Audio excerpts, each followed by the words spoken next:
Канча жашында алып барышыбыз керек? Сүйлөгөндө кайталайт, бирок өзүнүн эмне сүйлөгөнүн билбейт. Балдар эмес, биз чоңдор өзүбүз телефондон арыла албай атабыз да. Коммуникация жок, баарлашуу жок. Кеч басса, кеч сүйлөйт деп. Наркотик эле да, уулап атат балдар.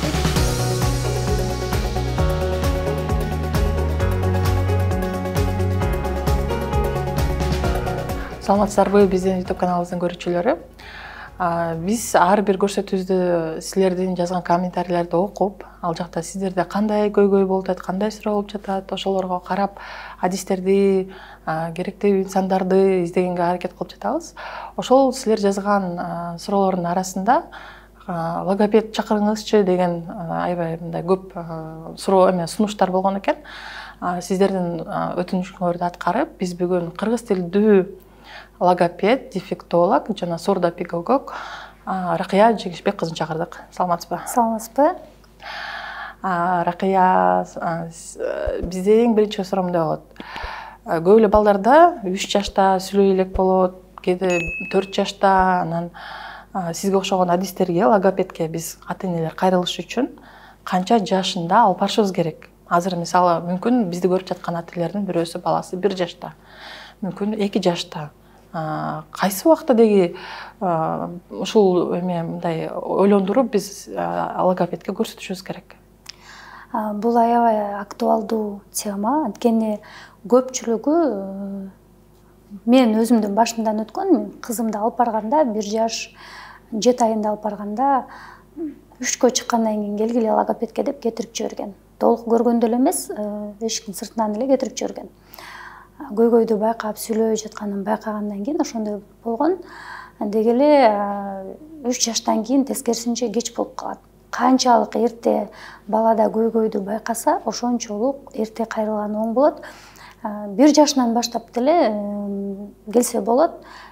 Өзү баланы диагностика жасоодо азыр 0-дон 1 жашка чейин да диагностика жасаса болот. Ошондуктан жок дегенде 1 жаштан баштап, эгерде балада ошол өзү менен теңдүүлөрдөн айырмаланып, сүйлөшүү жагынан кандайдыр бир айырмалар болуп жатса, 1 жаш болбоду дегенде максимум 1,5 жашында келсе, бул жакшы болмок да. 3 жашка чейин көйгөйдү чечүүгө бир чоң салымын кошмок. Демек, 1,5 жашка чейин алып келгенге, сиз диагностика койсо болот дегенде бул кандай бир аппарат эмес мененби? Аппарат менен эмес, алгач баланы педагогикалык жактан диагностика жасайбыз. Сүйлөгөнү кандай, сүйлөө нормалары бар да, ошол норма менен текшеребиз. Канча сөз айкашы барбы, сүйлөм барбы, сөз айтып жатабы, тыгыштар барбы, үнү чыгып атабы, мына ошолорду текшеребиз да. Анан эгер кандайдыр бир балада бир көйгөй болгонун байкасак, анда биз невропатологко же психиатрга, атайын адистерге жөнөтөбүз. Сизди биз азыр кыргыз тилдүү логопед деп тааныштырып жатабыз да. Кыргыз тилдүү логопедтерден Кыргызстанда жок койсо экен. Сиз ошону өзүңүздүн кызыңыздын көйгөй болуп ушул кесипке келип отурасыз, мындай буга чейинки маектериңизди карасак, англис тилинин мугалим болмок экенсиз, бирок дефектология бөлүмүнө өтүп, ошо кызыңыздын көйгөйүн чечүү максатында окуп жатасыз да. Анан сиз өзүңүздүн башыңыздан өткөн адам катары айтсаңыз, кыргыз тилдүү логопедке алып барган менен башка баары эле орус тилинде сүйлөшөт да, ошондо айырмасы кандай болот? Биринчиден мен 3 жыл мурун, 3-4 жыл мурун кыргыз тилдүү сурдопедагог, логопед издеп таппай койгом. Анан айласы жок орус тилинде окуткам. Айырмасы кандай болот? Айырмасы балдар үйдө кайсыл тилде сүйлөйт ата-энеси. Анткени биз угабыз, угуп түшүнөбүз, баарлашабыз, коммуникация керек да балагачы. Кайсыл тилде үй бүлөдө сүйлөсө, ошол тилде балага оңдоп түздө коррекциялоо жасаса, ошондо баланын сүйлөөсү бат чыгат. Анткени ата-эне өзү орус тилинде билбесе, балага үйрөтөбү же өзү үйрөнөбү? Ошол жагы да бар да. Айрыкча биздин алыскы региондордо көбүнчө кыргыз тилдүү үй бүлөлөр көп, ошолордун арасынан орус тилин таптакыр жада калса сүйлөмөк турсун, түшүнбөгөн үй бүлөлөр да бар да. Мына ошол үй бүлөлөргө өтө кыйын болот. Анан үйдө сөзсүз түрдө биз көнүп калган эне тилде сүйлөйбүз да. мен деле көнүп калгам. Үйгө баралы эле кызым орус тилинде сүйлөйт, азыр орус тилдүү педагогко барган үчүн биз унутуп калып эле бири-бирибиз менен кыргыз тилинде сүйлөй беребиз. Анан кызым менен сүйлөшкөндө орус тилинде баарлашабыз да, бирок бала эки адамдын угуп жатканын угат да. Биз бул жакта сүйлөшүп атсак, башкалар менен бала ойноп жатса дагы өзүнө тааныш сөздөрдү угат да. Баары бир өзүнүн эне тилинде, угуп жүргөн тилинде, төрөлгөндөн баштап кайсы тилди жакшы укса, ошол тилде жакшы сүйлөйт да.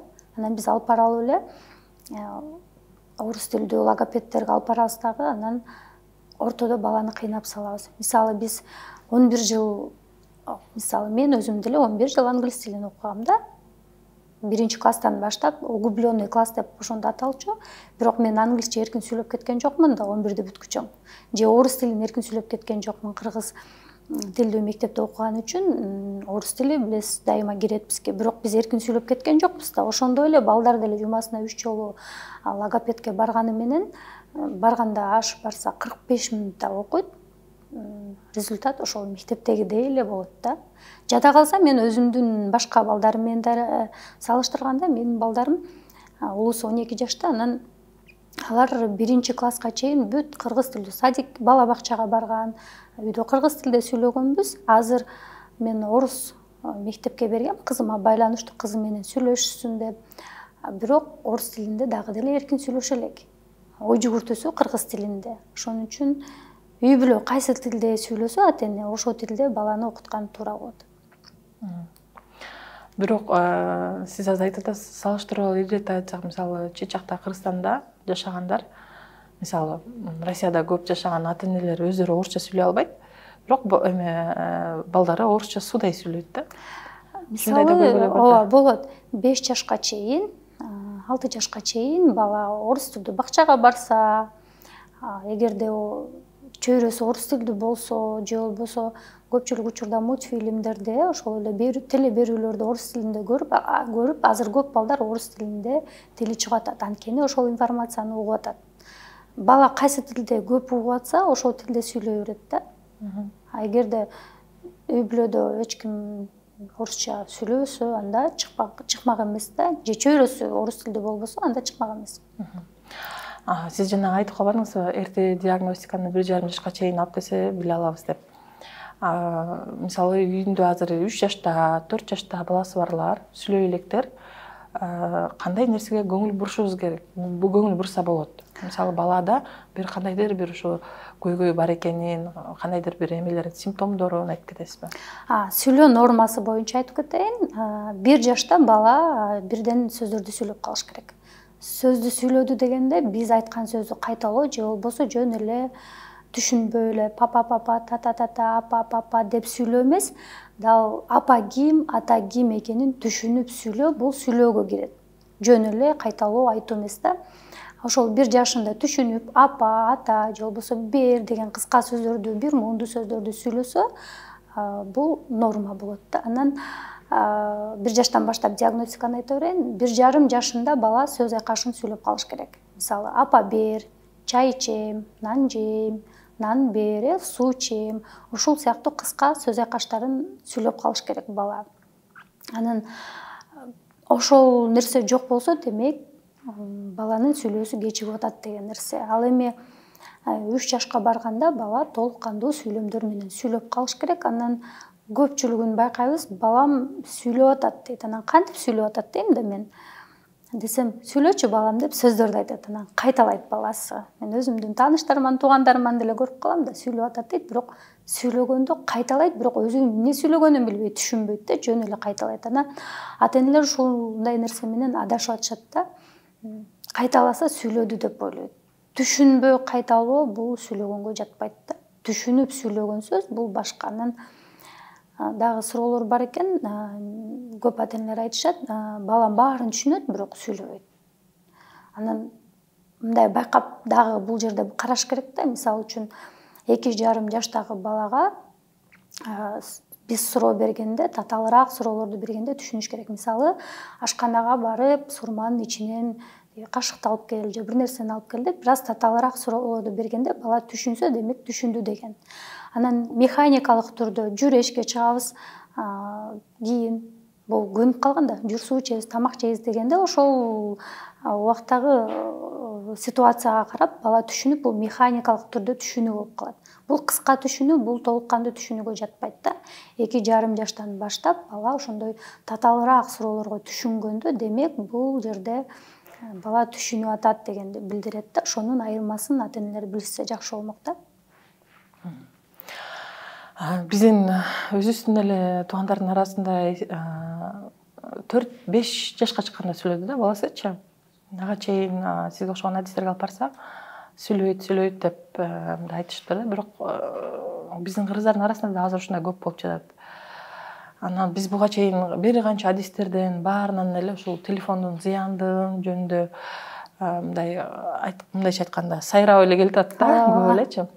Анан муну да баса белгилеп айтканыбыздын себеби биз баардык эле ата-эне балдар эмес, биз чоңдор өзүбүз телефондон арыла албай атабыз да, мындай кадимкидей бизди аябай алаксытып атат да. Ошол боюнча, ошол балдардын өнүгүүсүнө, ошол сүйлөө речи боюнча телефондун зыян жактарын, деги зыяны барбы ошолдон өтүп кетсе? Биринчи мындай жалпы түшүндүрүп кетейин. Бизде азыр мындай болуп атат да, ой атасы 4 жашында сүйлөгөн, апасы 5 жашында сүйлөгөн, сүйлөп кетет бала дейт. Бирок мурунку заман менен азыркы заман башка болуп атпайбы? Ошол эле сиз айткандай телефон таасир этиши мүмкүн. Анан кеч сүйлөгөн бала, демек бул сөз, бул интеллект да. Кеч сүйлөгөн бала интеллектуалдык жактан бир аз артта калат дегенди түшүндүрөт да. Демек бала мектепке барганда артта калуу көбүрөөк болот. Кеч сүйлөгөн баладачы, ошол эле ой жүгүртүүсүндө, дил баян жазууда бала эркин жаза албай кыйналат да, кеч сүйлөгөн балдарда. Бул бир. Телефон боюнча айта кетсек, телефон деген бул азыр айрыкча 3 жашка чейин берген балдарда бала телефондо олтурганда, демек жарым саат олтурду. Бизде азыр эң аз дегенде жарым саат олтуруп атышат да балдар. 1 саат, 2 саат, 3 саат. Менин жеке практикамда келген балдарда 5-6 саат бир күн кечке колдонгон балдар да бар да. Демек телефон көрүп жатканда баланын мээси токтоп калат деп түшүнсөк болот. Бала комада деп. Демек жарым саат телефон көрсө, бала жарым саат комада. Анткени балада коммуникация жок, эч ким менен баарлашпайт, бирөөнү угуп түшүнүү деген жок, кайра жооп берүү деген жок. Ошол нерселер жок болот да. Бул баланын мээси токтоп эле, жөн эле визуализация. Телефондогу жанагы бардык нерсени көрө берет. Ошол себептен агрессия башталат балада, анткени ар кандай нерселерди да көрөт. Аны да контролдоо жок бизде азыр.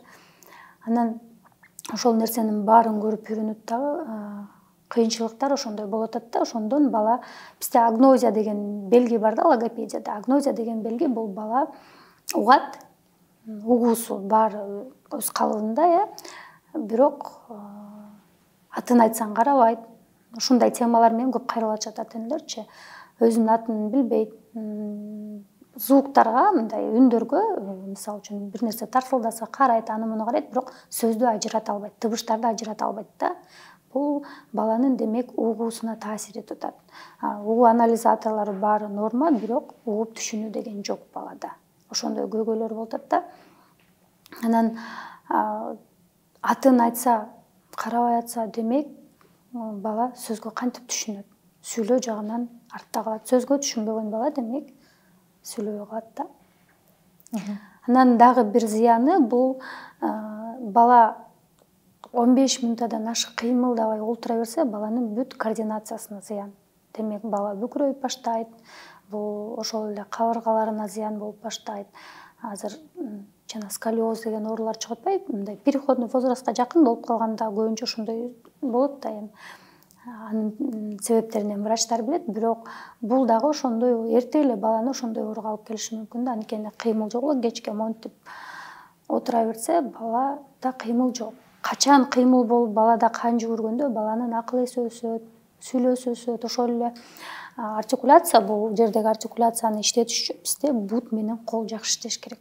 Чоң моторика бут, майда моторика бул манжаларыбыз, колдор иштегенде гана анан сүйлөө речи өнүгөт да. Мына ошолордун баары жөн эле телефонду карап комага түшүүдөн сырткары да балада кыймыл жок болуп атат. Булардын баары зыян болот. Демек, муну биз мынтип улам-улам кайталап айткандын себептеринин бири жаш ата-энелер көп маани бербей атат да бул нерсегечи. Бир күндө сиз айтканда ошондой 2 саат, 3 саат бул бирге отуруп көргөндө эле, мындай малда тамак жейт, анан кийин дагы барып дагы отурат. Ошонун мисалы ошол бала чоңойгондо ошол баланын сүрөттөп бере аласызбы? Ал кандай болот? Муну дагы бир ирет ата энелерге билдиргиз келет да. Бунун келечеги кандай болот экенин. Мен биринчи себебин айтып атам да, ошол сколиоздукка дагы алып барат да. Анткени кыймыл жок, баланын бүткүл денеси жабыркап атат. Демек, бүткүл дене жабыркаганда биз айта албайбыз кандай оорулар пайда болот. Ошол эле акыл эси жагынан артта калып болот. Ошол эле физиологиялык жактан дагы балада оорулар пайда болот. Баланын өмүрүнө дагы келечекте канча жашайт, кандай болот, бунун баары мындай азыр түшүнбөй атышат, бирок дагы бир 3 жылдан кийин бул өтө чоң кооптуу бир пандемияга айланат да. Мен азыркы пандемия деп ойлойм да бунучу, телефондучу балдар үчүн. Жанагы коронавирустагы пандемиядан да күчтүү билинбегени менен бул наркотик эле да, уулап атат балдардычы, телефончу. Анан сиз айтып атасыз, ата энелер да көңүл буруп айтат деп, мындай бар да тема, гипоопека, гиперопека депчи. Бул боюнча да мен көп айтам ата энелерге. Мисалы, гиперопека дегенде баланы айтканын алып берип эле, алаканга салып эле, көзүн карап атып дагы бала ошол эле кыймылдабай, мисалы үчүн 1,5 жаштагы баланы көтөрүп жүрө бербеш керек же коляскага салып байлап койбош керек. Бала кыймылда болуш керек да. Ошол сыяктуу эле баланын айтканын кылып бере берсе, айтканын эле оозунан чыкканда сала берсе, балада бул эркелик деп коет да бизде, сүйлөө жагынан артта калат. Анан гипоопека боюнча айта кетейин, бул деген мындай. Мурунку замандарда мисалы үчүн аракештикке берилип кеткен үй бүлөлөрдө балага көңүл бурулбай калды деген мындай чоң бир көйгөй болчу да. Азыр бул көйгөй деп эч кимге билинбегени менен эне телефондо отурат, ата эне, эне эле эмес, атасы дагы кечке телефондо отурат, жада калса чоң эне, чоң аталары дагы отурат, баары, бир туугандары дагы отурат. Демек, бала менен эч ким баарлашпайт, балага көңүл бурулбай калды дегенди билдирет да. Баары телефондо олтура берет, айырмасы жок.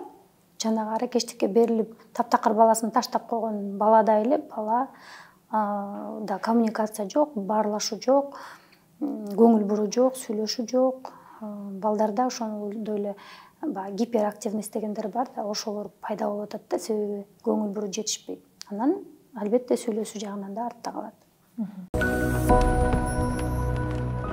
Сиз азыр кыргыз тилдүү логопед деп өзүңүздү ушундай позицияда алып жүрөсүз. Бизди Кыргызстандын ар кайсы регионунда жашагандарда, сиз айткандай ошол үй бүлөлөрдө кыргыз тилинде сүйлөшөт. Анан алардын баары ошол жакта жашап, Бишкекке келе албаган мүмкүнчүлүктөрү жокторго, ушундай бир сиз айткан симптомдорду байкаса, ата эне өз алдынча кантип эмнелерди жасаса болот? Ушул тема боюнча дагы бир өзүмдүн өткөргөнүмдү айтайын. Менде бир кыз бар болчу, ошол Кадамжай Айдаркен деген айылдан келген. Бул жакта туугандарынын үй бүлөсүндө жашап, кулагы жагынан ошол угуусу начар болчу. Анан операция жасалып, угулуп 1,5 жылдай мага келди. Бирок кызды көрүп алып, мен өзүнүн энесинде жанында жүрсө экен деген менде энелик сезим ушундай ойгонуп, анан энеси дагы ошондой бир чечимге келдик да, келиңиз кызыңызды онлайн окутайлы деп чечим кабыл алдык. Анан 1,5 жыл офлайн, 1,5 жыл онлайнга өткөрдүк да. Көбүрөөк реабилитация керек да мындай балдарга. Анан апасын мен үйрөтөм, апасы отуруп алып кызын үйрөтөт. Ошондой үйрөтүү аркылуу биз сонун жыйынтыкка жеттик. Сонун сүйлөйт азыр. Окуп түшүнүүсү сонун, дару китепти окуп айтып берет, сүйлөйт, баардык табыштары бар, түшүнүгү бар. Өзүнүн айылындагы мектепке 1-класска быйыл барды. Былтыр 0-га барды, быйыл мектепке барды да. Демек, алыскы региондордогу апалар билим алыш керек. Онлайн болсо дагы кыргыз тилинде түшүндүрүлүп жеткирилген билимди алыш керек. Азыркы учурда мен ошол темадан кийин, ошол көйгөйлөрдү көргөндөн кийин, анан көпчүлүгү бул жака келип квартиралап жашайт, кыйналышат. 2-3 баласы менен келет, бир баласы ооруп калат, бир баласы бир нерсе болуп калат. Кыйын да азыр Бишкекке келип алып, Борборго келип алып, үй бүлөсүнөн алыста келип алышып. Анан балдарын толук реабилитация кыла элек деле алып кетип калышат кыйналганынан. Анан жеткиликтүү билим жетпей калат балдарга. Анан ошолордун баарын көргөндөн кийин менде ушундай ой пайда болду. Эмне үчүн онлайн окутпашыбыз керек деп. Анан онлайн азыр көп ата энелерди окуттум. Буюрса жеке иштешүүлөр менен да окуттум. курстар менен да окуттум. Аракет кылган ата энелерде жыйынтыктар бар. Сиз сурда педагогика жөнөтүп калдыңызбы? Ошол онлайн окутуу боюнча. Жана сиз өзүңүздүн кызыңызды көрсөткөндө 3 жашына кел деп мындай көп убакыт отурганыңызды да айтып жатасыз да. Ошондой туура эмес логопедке биз да ата энелер туш болбош үчүн логопеддин дагы компетенттүүлүгүн кантип билсек болот? Сиз башыңыздан өткөн эне катары айтсаңыз эми. 3 баланын энесисиз, ошо кызыңыз да ошондой бир көйгөй болгон экен. Ошонун чечүүнүн жолунун аркасында ошол кесипке ээ болуп отурасыз да. Анан ушундай сиз туш болгон эмелерге туш болбош үчүн адистерге кандай нерселерге көңүл бурушубуз керек? Ооба, мен 3 жашында кел деген үчүн мен барып кайра бир жумадан дагы келип башынан көрсөттүм да, анткени көйгөйдү байкагандан кийин отуруу кыйын. Ата энелерге айта турганым мындай: логопедтерди тандоо үчүн онлайн болсо дагы издениш керек, окуш керек, билим алыш керек. Азыр маалымат деген толтура. Азыр ачса логопедтер да аябай көбөйдү. Көрүш керек, окуш керек, салыштырыш керек. Ошол эле Google'да ачса деле азыр маалымат бар да. Ошол жактан ачып окуш керек. Көбүрөөк балдар жөнүндө тема боюнча атайын адистерге, эксперттерди көргөнгө аракет кылыш керек да. Өздөрү жөн отурбай бала үчүн билим алыш керек. Бизде балага билим алгандан көрө башка жака көбүрөөк убактысын сарпташат, ошондой эле каражатын сарпташат. Балага келгенде бир аз эмнегедир көп аракет кылышпайт да. Качан гана чоң көйгөй пайда болгондо анан чуркап башташат. Мындай алдын алуу деген жок да. Эмне үчүн алдын ала эле ошол азыркы бала тарбиясы, балдар боюнча онлайн курстар бар, окуулар бар атайын. Атайын интернетти ачса деле YouTube'дан көрөт, Google'дан окуса болот. Алдын ала бала үчүн баланы пландоодо окуса дейм да, анткени биздин убакта ошо 7-8 жыл мурун маалымат аз болчу, бүт эле орус тилинде болчу. Азыр кыргыз тилинде деле маалыматтар көбөйдү. Ошол бала тарбиясы боюнча жада калса Google'да ачсам кыргыз тилинде кече маалыматтар жүрөт, аябай сүйүндүм. Логопедия боюнча таптакыр кыргыз тилинде маалымат жок болчу да. YouTube'да дагы пайда болду. Ошол эле Казакстанда аябай көп азыр казак тилинде алып бараткандар, себеби биздин тил казак тилине жакын болгондуктан ошол жактан да маалыматтарды алышса болот да. Толтура маалымат болгону көйгөйдү күтүп отурбай алдын алышсын деген мындай бир сөзүмдү айтат элем да. Сиз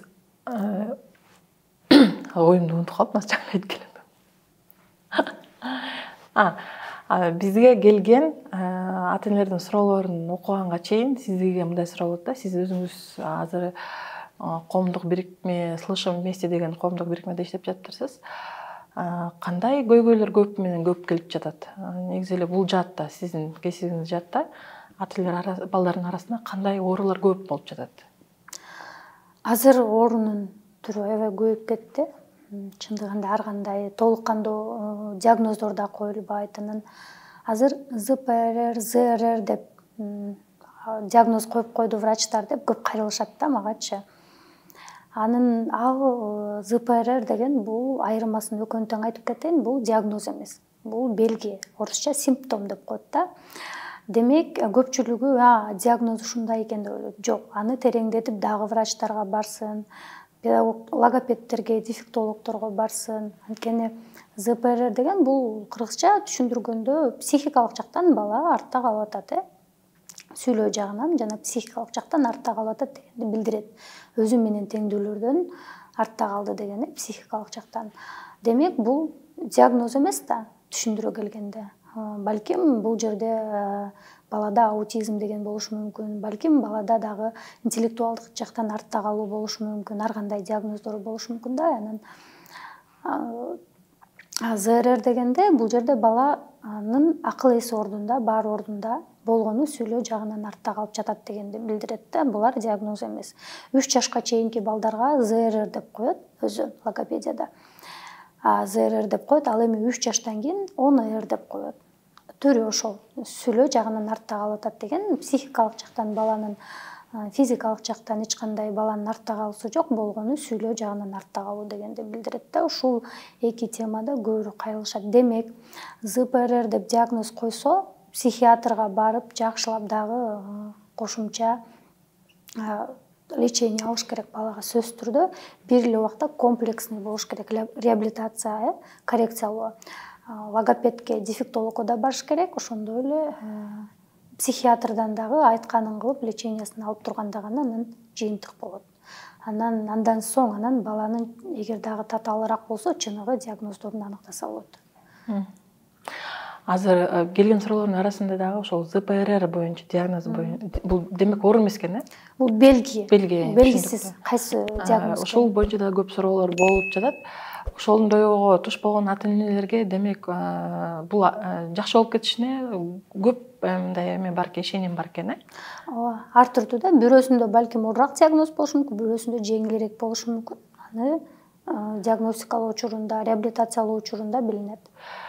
Толук бул эми нерсени изилдей элек ата энелерде мындай коркунуч болот экен да. Менин баламда ушундай деп, алар өздөрүнчө депрессияга чөмүлүп кетип, менин балам демек башкача турбайбы, мындай оорулуу турбайбы деп турган, өзүн да таштап, баласын да таштап койгондар бар. Демек, сиз буну толук жакшы болуп кетишине башка ата энелерге кандай кеңеш бересиз? Кандай аларга мындай жол көрсөтүп бересиз, жол көрсөтмө?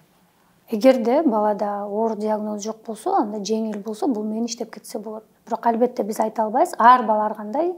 Балким кээ бирки оор диагноздогу балага деле ЗПРР коюп коюшу мүмкүн да, себеби бул жөн эле белги болуп атпайбы? Бардык балдарда ошондой белги болот, оор диагноз менен балдарда. Демек, бул жерде бала менен көбүрөөк иштеш керек. Менин практикамда ЗПРР, ДЦП, бир эле учурда аденоиды бар, кулагы жагынан 3-чү даражада деп айтылат. Ушундай кыз келген мага. Ал кыздын диагнозу ошондой болчу. Мен биринчи көргөндө 3 жыл мурун келген мага. Азыр ал кыз ошол мага келгенден кийин слуховой аппарат такты, угуучу аппарат кулагына такты, эки кулагына тең. Операция жасашкан жок, анткени жасалбайт, угуусу жакшы деп жасаган жок врачтар. Ошол диагноз менен келген бала, бирок ДЦП болгон менен оор түрү эмес, жеңил эле түрү болуп кичинекейинде болгон экен. Анан баары бир байкалат да, кол ручка кармаганда, карандаш кармап койгондо баары билинет да, моторикасы кандай көйгөйлөр болуп атканын. Анда ошондой эле педзапушенность деп коет да, логопедияда дагы ошондой да болгон. Анткени ата энеси бала сүйлөбөй түшүнбөйт деп эле таптакыр кичинекей балага мамиле кылгандай мамиле кылып койгон бул жерде. Анан ошондон да балким ошол ЗПРР да коюлганда, анан иштөө жыйынтыгында өзү 5 жашында келген. Азыр 8,5 жаш, 1-класска барды. Жалпы эле бардык балдар барган эле мектепке барып атат. Ушул жерде азыр алар да алыскы региондон келген, кийинки жылы кетебиз деп атат, дагы 1 жыл окутуп алып, бир аз реабилитацияны узагыраак кылат да мындай учурда. Сопсонун сүйлөйт азыр, китеп окуйт, түшүнөт, суроолорго жооп берет. Дагы деле артта калуу бар, бирок биз тынымы жок иштегендиктен бул нерсени жоготуп атабыз, бара-бара азайтып атабыз, бирок азыр сопсонун жакшы. Эми логопед жана дефектолог эки бөлөк иш алып барган адистер бар эмеспи? Кээ бир ата энелерде мындай суроо болот экен да, биз мисалы баласы ыры тамасын айта албаса, логопедке барышыбыз керек болчу, дефектологко. Ошол боюнча дагы айтайын. Өзү жалпы биз дефектология факультетин бүткөнбүз, баарыбыз дефектолог болуп эсептелинебиз да. Анан бөлүнөт логопед, сурдопедагог, тифлопедагог, олигофренопедагог болуп бөлүнөт. Ошол олигофренопедагогду азыр дефектолог деп коюп атат да. Демек, булар ошол акыл эси жагынан артта калган, психикалык жактан артта калган балдар менен иштешет, дефектолог. Логопед ошол тыбыштарды коюу боюнча иштейт. Сурдопедагог бул угуусу жагынан начар, артта калган балдар менен иштейт да. Айырмасы ушул. Тифлопедагог болсо бул көрүү жагынан көйгөйү бар балдар менен иштейт. Дефектология ушинтип бөлүнөт. Демек, балада тыбыштар боюнча эле көйгөйлөр болуп жатса, мисалы р, тыбыштары жок болуп жатса, демек, баланы логопедке эле алып барган ол. Акыл эси жагынан баары ордунда болсо. Ал эми бизде азыр дефектолог деген ошол олигофренопедагогдор жок да дээрлик.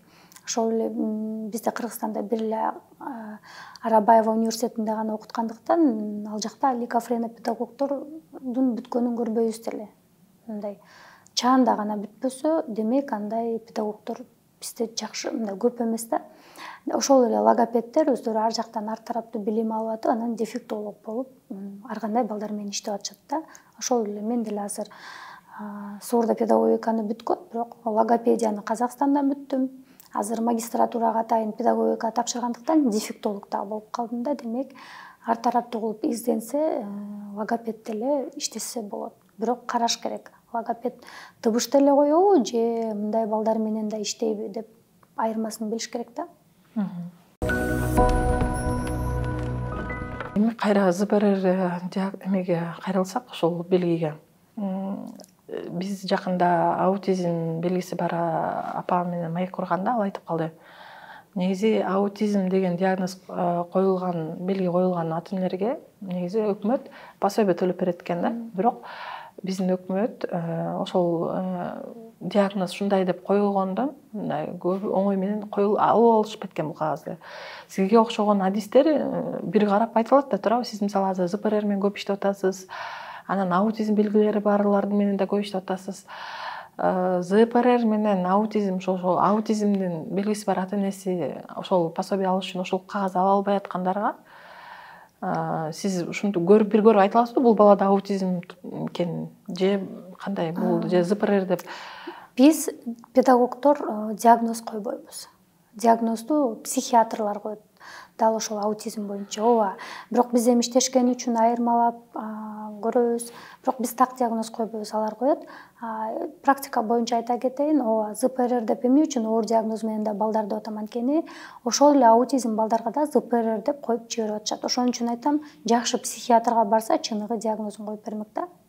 Дал ошол аутизмби же кандай деп, анткени ЗПР деген диагноз жок дегенин себеби бул же бала акыл эсинен артта калды, же аутизм дегенди билдирет да. Эми аутизмдин да түрлөрү бар да, жеңил түрү бар дегендей, ар кандай түрү бар. Ошон үчүн ЗПРде дагы биз келген балдарды байкаганда ошондой аутизмдин белгилери бар балдар дагы көп келет. Демек, балким ошондуктан дагы ЗПР деп коюп коюшу мүмкүн врачтар делечи. Ошон үчүн жакшы психиатрларга барып, кайра алып барып, баланын чыныгы так диагнозун койгондо жакшы болмок да. Анткени качан так диагноз коюлганда баланын менен иштөө, коррекциялоо иштери дагы түшүнүктүү болот да. Бизге диагнозун так койдуруп келген ата энелер менен балдары менен биз ошого карап иштемекпиз да. Көпчүлүк балдарга кээде ошондой белги эле коюлуп калат да, туура эле. Эми көйгөйү бар ата энелерге кайрылсак, ошол логопедке кайрылуу көйгөйү пайда болгонун билгенден кийин канча убакытта балдары жакшы болуп кетет деп айта аласыз? Мисалы, ар кимдики ар кандай, туура эме мындай эмес деңгээли дегендейчи. Мисалы, бизди көрүп жаткан, айыл жергесинде көрүп жаткандар, баламды логопедке алып барышым керек, жакшы логопеддердин баары Бишкекте деп эле көп ушинтип билишет эмеспи?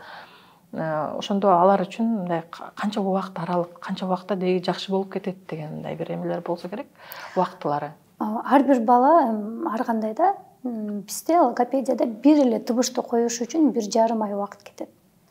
Мисалы үчүн р табышы менен жок келсе, демек р табышын коюп, аны кайра сөздөргө кошконду үйрөтүп, автоматизациялоо деп коет, ошого 1,5 ай кетет. Демек таптакыр сүйлөгөн балага эми канча убакыт кетет дейсиз? Түшүнүксүз, белгисиз, эч ким айта албайт да. Табыштарды айтышыбыз мүмкүн, мынча аралык кетет. Эми ар бир баланы көргөндөн кийин анан ошол жөндөмүнө карап айтабыз. Ошондой эле угуусу жагынан артта балдарга да кохлеарный имплант коюлат деп атпайбызбы? Аларга мисалы үчүн минимум 5 жыл реабилитация деп айтылат. Бул минимум гана. Бирок аларга көп реабилитация керек да. Баары бир бир жагынан болбосо, бир жагынан артта калуу пайда боло берет. Ошон үчүн көйгөйү бар балдарда болушунча эртерээк кайрылып, 1-класска чейин, ошол 6-7 жашка чейин бала менен иштешип калыш керек. Анткени баланын мээси өзү 3 жашка чейин 80% калыптанса, 6-7 жашка чейин 100% мээси калыптанат. Демек, мээ толук калыптанганга чейин иштеп калыш керек да бала менен. Кийин 9, 10, 12 жашта эч кимге кайрылбай анан 9-12 жашта келсе, анда жыйынтыкты күтүш кыйын болот. Эч ким айта албайт аны. Оор диагноз менен келсечи. Эми кекеч тууралуу, балдардагы кекечтик тууралуу, ал андай нерсеге кабылган балдар канчалык, кандай убакта батыраак, кандай убакта жакшы болуп кетишет, ушул айрылышат ушул нерседен. Бул боюнча да көп жакшы маалымат берилбейт да. Кекечтенүү боюнча айтып кетейин, биринчи кезекте көпчүлүгү ойлойт, балам башында пайда болбойт да, бала сүйлөгөндөн кийин пайда болот да. Ипти көрүп калып коркуп кетип кекештенип калды, бакчага барып тарбиячыдан коркуп калып кекештенип калды дейт. Бул жөн эле себеп. Анткени бала өзү ар жагынан бул неврологиялык оору болгондуктан, неврологиялык жактан балада ошондой оору пайда болгон болот да. Ал бир күн болбосо бир күн чыга турган. Демек, ошол пайда болгондо дароо биринчи кезекте көпчүлүк убакыт өткөрүп салат, невропатологко дароо барыш керек. Ошондой эле логопед менен жакшы ошол чөйрөдө иштеген логопед менен иштесе, чогуу иштеп кетсе бирге, бул нерсени жок кылып койсо болот. Болушунча 100% болбосо дагы жок кылганга болот да. Ал эми 2 жыл, 3 жыл өтүшүп кеткенден кийин бул кыйынчылык туудурат.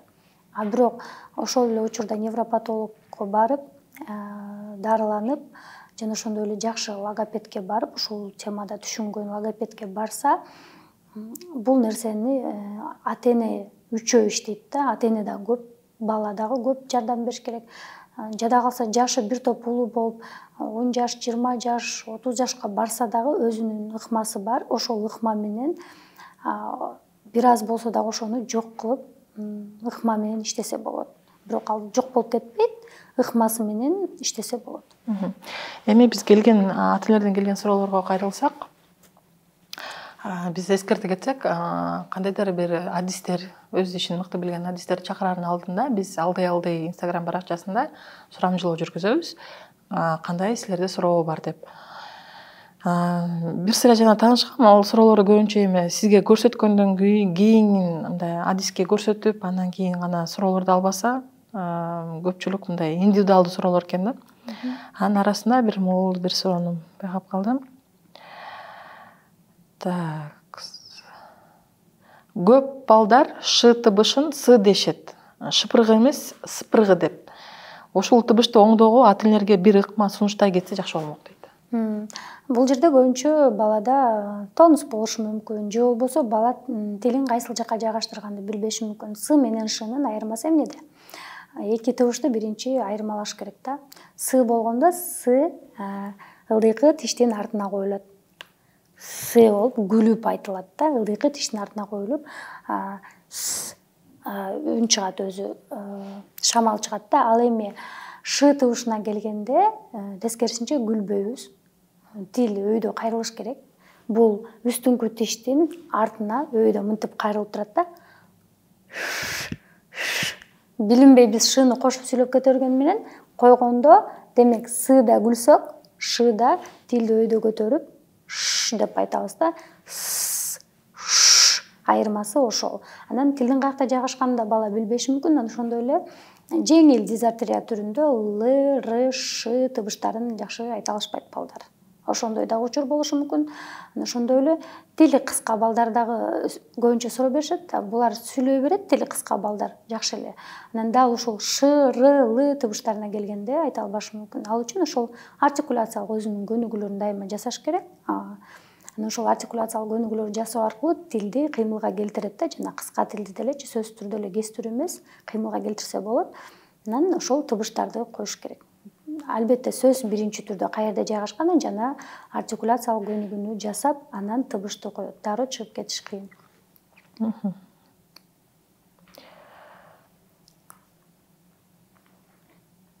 Логомассаж кандай учурда сунушталат? Үй шартында да жасаса болобу дейт. Логомассажды ооба ата-энелер үйрөнүп алып жасаса болот, бирок бул баардык балдарга жасалбайт. Биринчи кезекте балада судороги, эпилепсия болбош керек, ал балдарга жасаганга сунушталбайт. Жана ошондой эле невропатологдон уруксат алыш керек жасаш үчүн. Балага ошол балким судороги болуп калышы мүмкүн да, кээинки балдардын диагноздору болуп калышы мүмкүн, ал балдарга жасаганга болбойт. Кимдерге жасалат? Баардык эле балдарга жасалбайт. Анткени дизартрия деген бир белги бар логопедияда. дизартриясы бар балдарга жасалат. Дал ушул балдарга жасалуучу бул лого массаж. Мисалы, дизартриянын оор түрлөрү ошол эле Дауна балдарда бар, ДЦП балдарда бар да, ал балдарга сөз жасалат. Невропатологдун уруксаты менен албетте. Анан кээ бирки балдар ошол тыбыштарга тили келбегендигинин себебинен лого массаж жасалат. Булар ошол дизартрия белгиси бар балдарга. Демек, дизартрия бул булчуңдардын алсыздыгы болгон балдарда да, ошол булчуңдарды кыймылга келтирүү үчүн лого массаж жасалат.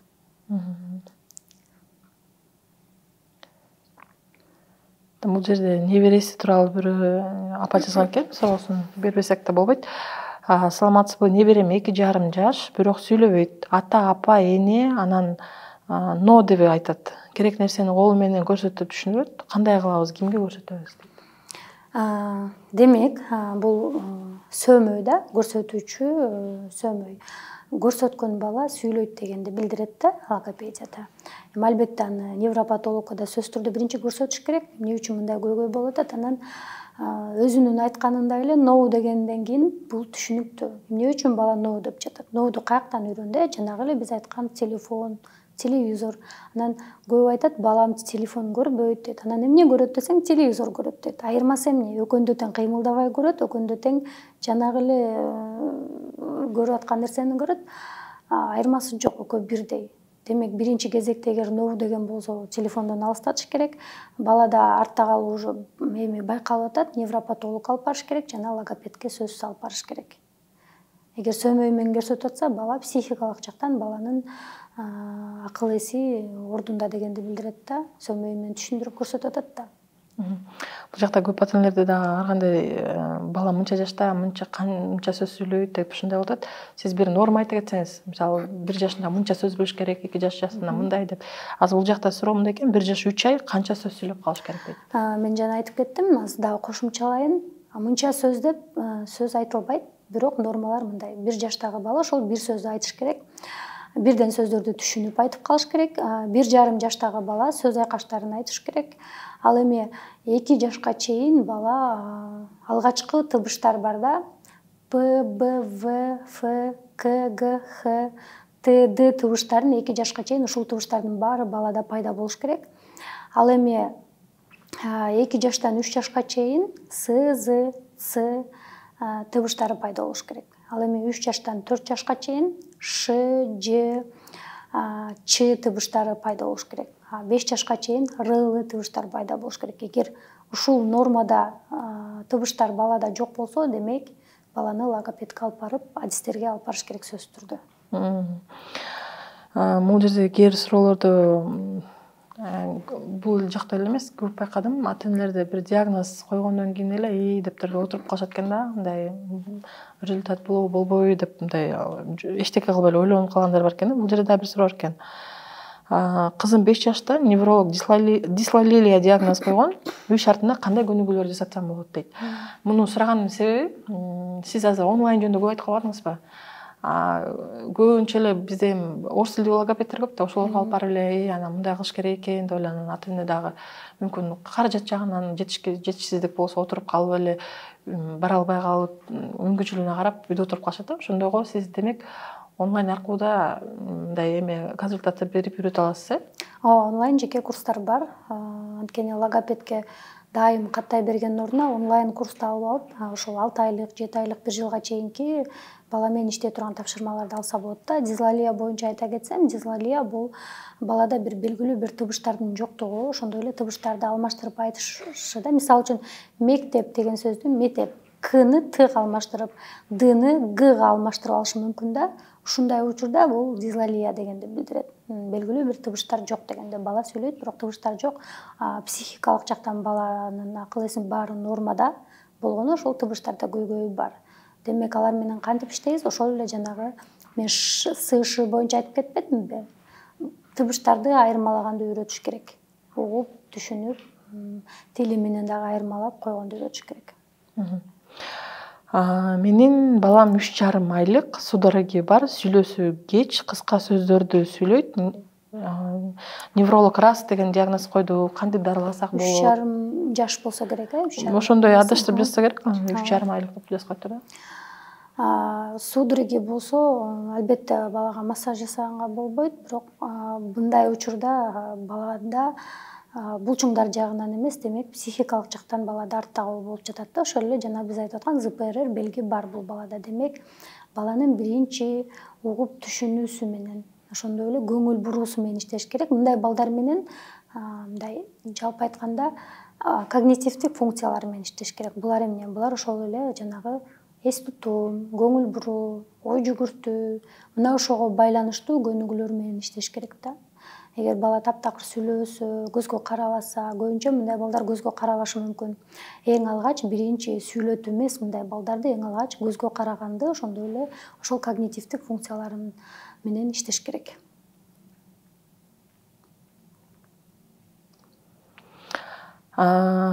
Негизи бул жакта суроолорду мындай логопедтин өзүнө келип, анан индивидуалдуу консультация ала турганын көбүнчө сурап экен. Бул жерде дагы бир суроону окуп кетейин. Уулум 7 жашта 3 жыл мурун катуу чочуп кекечтенип калган. Кыргызчылык кылдык, невропатологко көргөздүк, бир аз жакшы болуп эле кайра кекечтенип калат. Уздечкасы кыска деп аны кыртырдык. Тили так чыккан, бардык тамгаларды айта алат. Бирок кайра эле кекечтенип калганын себептери дейт. Жана кекечтенүү боюнча айттым го, ошол эле бул сөзсүз түрдө невропатолог барып көрүнүп лечение үзбөш керек, ошондой эле туура логопед. Дал ушул кекечтенүү менен иштеген логопед керек. Анткени бардык эле логопед кекечтенүү менен иштей бербейт, көбүнчө тынчтарды коюу менен иштейт да. Өзүнүн методикасы бар, буюрса мындай суроолор көп келет. Бул эми бир сөз менен түшүндүрүү кыйын. Өзүнүн атайын методикасы менен, ритмдер менен бул балдарды албетте буну жок кылуу кыйын, бирок ошол методика менен баланы оңдоп түздөп кекештенүүсүн жок кылса болот. Бирок биз диагнозду алып салбайбыз, диагноз калат. Кээде пайда болуп калышы мүмкүн, бирок көпчүлүк учурда контролго алып, өзүнүн ыкмасы менен иштесе болот. Бул боюнча жакында буюрса суроолор көп келгенине байланыштуу мен атайын Казакстандан да изилдеп окудум. Эми буюрса атайын кекештенүү боюнча өзүнчө ушундай ата-энелерге бир окуу, онлайн окуу ачайын деп атам. Азыр даяр боло элек, буюрса аракет кылам. Рахия, сизге келип кеткениңизге чоң ыраазычылык билдиребиз. Эгерде ата-энелерге кандайдыр бир кайрылууңуз бар болсо, айтып койсоңуз болот. Сиздерге да рахмат. Эң башкысы ата-энелерге айтаарым, биринчи кезекте балдарыбызга көбүрөөк көңүл бурсак. Көңүл буруу дегенде балдарга биз айтканын алып берип, материалдык жактан эмес, моралдык жактан бала менен көбүрөөк сүйлөшүп, бала менен көбүрөөк үй шартында ойноп, ошол эле биз балалык кезде эмнелерди ойнодук, ошол эле жомокторду айтып берип, ойноп, чогуу биз ойноп жаткан ошол жанагы топташ, резинка, мак деген оюндарды ойночубуз да. Мына ошого окшогон оюндарды ойноп, балага көбүрөөк көңүл бурсаңыздар, телефондон алыстатсаңыздар, кандайдыр бир көйгөйдү байкасаңыздар, дароо кайрылып, эртерээк бала менен иштешкенге аракет кылыңыздар. Биздин YouTube каналыбызда дагы келген суроолор бар. Атайын, эгер билбесеңиздер, сообщество деген бөлүм бар. Ошол жерге дагы биз алдын ала кимдер келет, кандай сурооңуз бар деп алдын ала жарыя кылабыз. Бул жерде келген суроолордун көбүнө сиз жооп бердиңиз. Бул жакта мындай бир суроо бар экен. Баланын тили тез жана жакшы чыгышы үчүн кандай ыкмаларды колдонуш керек? Эгер баланын баары өз убагында өнүгүп аткан болсо, демек бала менен физикалык жактан иштеш керек. Баланы кыймылдатыш керек көбүрөөк. Секиртип, чуркатып, отургузуп, тургузуп, ошол эле акыл эсине ылайыктуу атайын логикалык тапшырмалар менен иштеш керек. Дагы артикуляциялык гимнастикаларды жасаса болот. Азыр интернетте ачсаңыздар, артикуляциялык гимнастиканын сүрөттөрү менен түрү бар. Ошолорду жасатыңыздар. Ошондой эле дем алуусуна иштеш керек эң башкысы. Дем алуусу жакшы болгондо ошол баланы үйлөтсө, үйлөбөгөн бала сүйлөй албайт да. Демек, дем алуусуна көбүрөөк иштесеңиздер, дем алуу көнүгүүлөрүн атайын иштетсеңиздер, баланын сүйлөөсү дагы жакшырат, оюн жеткизүү да жакшырат. Бул дем алуу көнүгүүсүн деги эле чоң жада калса ораторлук окуп аткандар дагы бул боюнча иштешет. Демек, бул баарыбызга керектүү көнүгүүлөр да. Жакшы. Эми акыркы сурообуз. ДЦП оорусуга чалдыккан балдар логопед, дефектолог, педагогко кайсы жашына кайрылса болот? Кайрылган туура болот? Мындай да, кеч баскан бала кеч сүйлөйт да. биз диагностика жасаганда бала канча жашында басты деп диагностикалайбыз педагогикалык диагностикада. Демек 1 жаш менен 1 жаш 1 ай болот. Эгер 1 жаш 1 ай менен 1 жаш 4 айдын чоң айырмасы бар.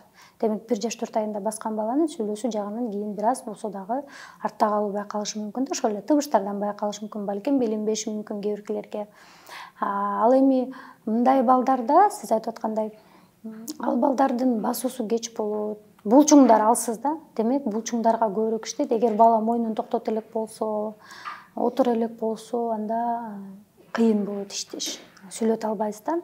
Бирок отуруп жок дегенде басып баштаса да иштеп башташ керек. Демек мындай балдар отуруп басып өзүн токтотуп калса, дароо логопедке кайрылып, логопедтер менен иштейсиздер. Анткени бул жерде эгер баланын акыл эси ордунда болсо, бир гана ушундай гана диагноз болсо, демек баланын булчуңдары менен иштеш керек. Ошол эле лого массаж, анткени булардын дизартриянын эң оор түрү ушундай балдарда болгондуктан булчуңдарга көбүрөөк иштеп, ошол эле учурда бир эле тилге эмес, кошумча ошол жанагы ЛФК деп коет азыр, ошол бутуна, колуна иштеп, баардык бүт денесине массаж жасатып, комплекстүү түрдө лечение жасатса, жыйынтык болот.